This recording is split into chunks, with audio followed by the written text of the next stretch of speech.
Hi! ಎಲ್ರಿಗೂ ನಮಸ್ತೆ. ಬುಧವಾರದ mini vlog.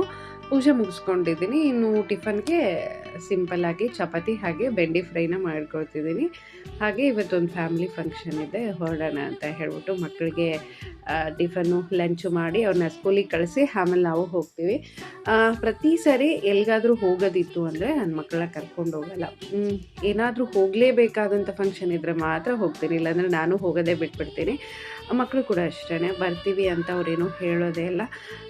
Vaibhav ಸ್ವಲ್ಪ ಹೇಳ್ತಿದ್ದೆ, ಇತ್ತೀಚೆಗೆ ವೈಶು ಹೋಗೋದನ್ನು ನೋಡ್ಬಿಟ್ಟು ಇಲ್ಲ ನೀವು ಹೋಗಿ ಬನ್ನಿ ನಾನು ಬರಲ್ಲ ಅಂತಲೇ ಹೇಳ್ತಿರ್ತಾನೆ. ಇದು ಒಳ್ಳೆಯ ಅಭ್ಯಾಸ ಅನ್ನೋದು ನನ್ನ ಅಭಿಪ್ರಾಯ. ಎಲ್ಲಾದರೂ ಹೋಗ್ತಿದ್ದೀವಿ ಅಂದರೆ ಕರ್ಕೊಂಡು ಸ್ಕೂಲ್ನ ಬಿಡಿಸೋದು ಒಳ್ಳೆಯದಲ್ಲ ಅಂತ ಹೇಳಿ ಏನು ಮಕ್ಕಳನ್ನ ಕಳಿಸಿದ ಮೇಲೆ ನಾನು ಕೂಡ ಟಿಫನ್ನ ಮುಗಿಸ್ಕೊಂಡು ರೆಡಿ ಆಗ್ತಿದ್ದೀನಿ. ಈ ಸೀರೆ ಸುಮಾರು ವರ್ಷ ಆಗೋಯಿತು ಹಾಕ್ಕೊಳ್ದೇನೆ.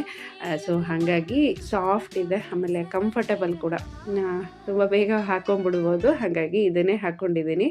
ಎಂಬ್ರಾಯ್ಡ್ರಿ ವರ್ಕ್ ಇರೋದ್ರಿಂದ ಲುಕ್ ಕೂಡ ತುಂಬ ಚೆನ್ನಾಗಿದೆ. ಎಷ್ಟೊಂದು ವರ್ಷ ಆಯಿತು ಈ ಸೀರೆ ಹಾಗೆ ಬ್ಲೌಸ್ ಹೊಲಿಸಿ. ಸೊ ಇವಾಗಲೂ ಪರ್ಫೆಕ್ಟ್ ಆಗುತ್ತೆ ನೋಡಿ. ಫೈನಲ್ ಲುಕ್ ಈ ಥರ ಇದೆ. ಆಮೇಲೆ ಫಸ್ಟ್ ಟೈಮ್ ನಾನು ಹಸ್ಬೆಂಡು ಬಸ್ಸಲ್ಲಿ ಇಬ್ಬರೇ ಹೋಗ್ತಿರೋದು. ಇವಾಗೂ ಮಕ್ಕಳು ಇರೋರು, ಇಲ್ಲಾಂದರೆ ನಾನು ಮಕ್ಕಳು ಸುಮಾರು ಸರಿ ಹೋಗಿದ್ದೀವಿ.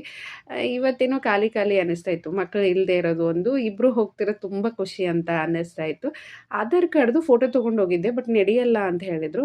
ಟಿಕೆಟ್ನ ತೊಗೊಂಡು ಫಂಕ್ಷನ್ನ ಅಟೆಂಡ್ ಮಾಡ್ಕೊಂಡು ಬಂದ್ವಿ. ತುಂಬಾ ಚೆನ್ನಾಗಾಯಿತು. Please subscribe. Thanks for watching.